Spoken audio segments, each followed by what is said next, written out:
Bien, buenas tardes a todos. Antes de nada, quiero mandaros un saludo afectuoso a todos los estudiantes de la asignatura Arqueología o Fundamentos de Arqueología, esperando que el curso os haya resultado provechoso y sobre todo que terminéis el mismo con la sensación de haber aprendido y de que vuestro paso por el aula virtual ha servido para algo.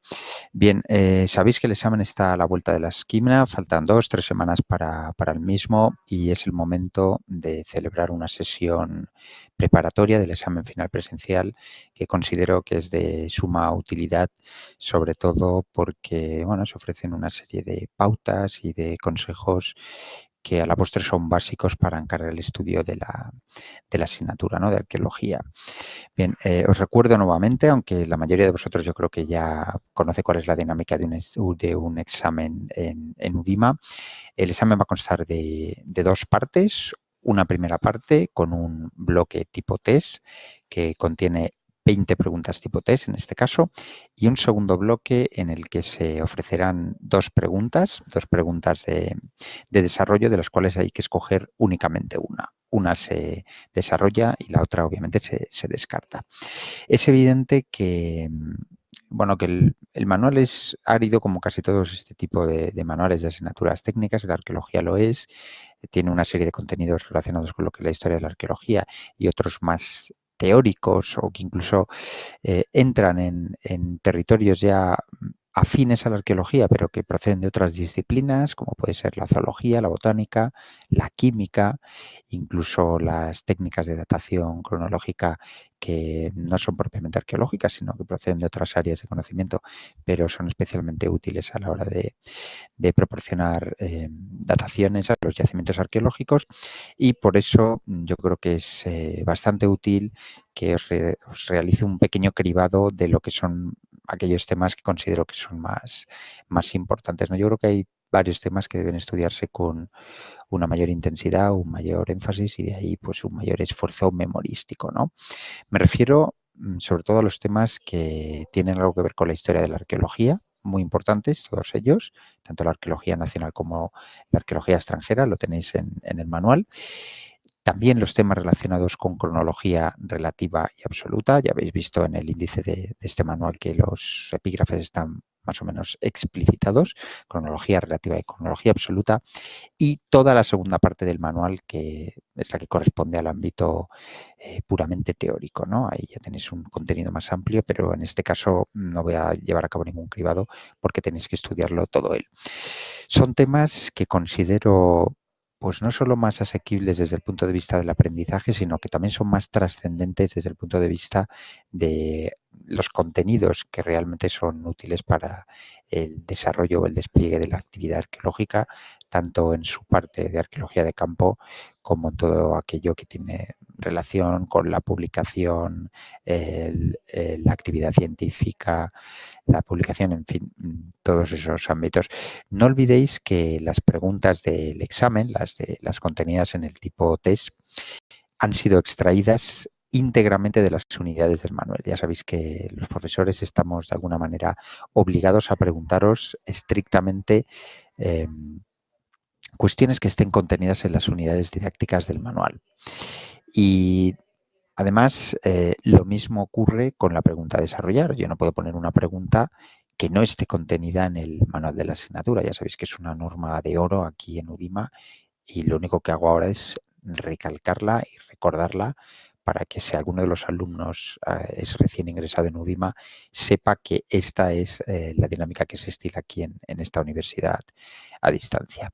Bien, respecto a las preguntas tipo test, algunas de ellas han sido extraídas o están basadas en los controles ya realizados en el aula, pero yo tengo por norma que no sean las mismas las preguntas que hago en el examen final presencial respecto a aquellas que habéis cursado o que os han tocado en alguno de los exámenes de los controles del aula virtual.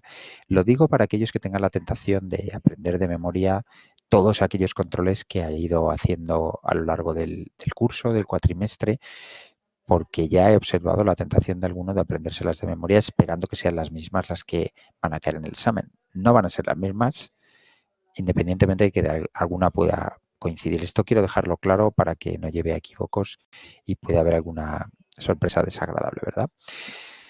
Bien, una advertencia. Muchas preguntas del tipo test que habéis realizado a lo largo del curso pueden llegar a pareceros algo complejas y es verdad, porque como yo doy por hecho que las preguntas que se hacen en el aula virtual se hacen con el manual de la asignatura delante, pues evidentemente el nivel de exigencia es más alto porque contáis con todo el manual delante, con todo el contenido del manual, lo podéis ir hojeando a medida que vais respondiendo, pero eso no va a ocurrir en el examen final presencial. No vais a tener ningún tipo de apoyo documental y por eso el nivel quizás es un poquito más bajo ahora en el nivel presencial, el nivel de exigencia me refiero.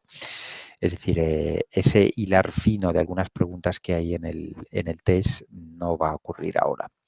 Esto en cuanto a lo que es el nivel de las preguntas. Y luego un detalle importante. Tenéis que pensar bien la respuesta correcta, es decir, no jugar con el factor azaroso, porque las preguntas que son erradas llevan una penalización. Las preguntas del tipo test, una penalización de 0,15 puntos. Si dejáis la pregunta sin responder, no vais a ser penalizados, pero obviamente tampoco va a tener una puntuación positiva. Únicamente os quedáis en tierra de nadie. Como decía antes, no debéis memorizar las... bueno, esto es una advertencia aparte relativa a este manual. Este manual tiene a lo mejor una limitación, y con el tiempo posiblemente lo cambiaremos, pero a día de hoy es el que tenemos. Tiene una limitación y es que hay demasiados ejemplos expuestos en el desarrollo del manual. Yo no os voy a preguntar por los ejemplos en el examen final presencial. Sería, por mi parte, una aberración recurrir a un ejemplo como parte del contenido. Con lo cual, a la hora de estudiar ahora con este manual, descartar de alguna manera todo aquello que esté claro que sea un ejemplo aportado por el autor del manual. Ir directamente al contenido en su esencia, ¿no? No pararse en ejemplos, lo digo porque ocurre con este manual, pero no con otros. Pero en este sí tenemos ese problema. Y yo creo que poco más. Ya podéis empezar a repasar lo que es el contenido del manual, memorizar las partes que os he recomendado antes. Ya pronto tendréis que ir eligiendo, si no lo habéis hecho ya, lo que es la sede, la fecha y el día y la hora, mejor dicho, en la que queréis hacer el examen final de la asignatura de arqueología o de fundamentos de arqueología. En general, la verdad es que la respuesta del alumnado ha sido positiva a lo largo de este cuatrimestre y lo único que puedo hacer ya es desearos suerte para ese examen que vais a tener dentro de unos días, semanas, y cualquier duda que persista me podéis contactar a través del foro de tutorías, de las tutorías telefónicas o incluso del correo electrónico. Mucha suerte a todos y nos vemos a través del aula virtual. Hasta pronto.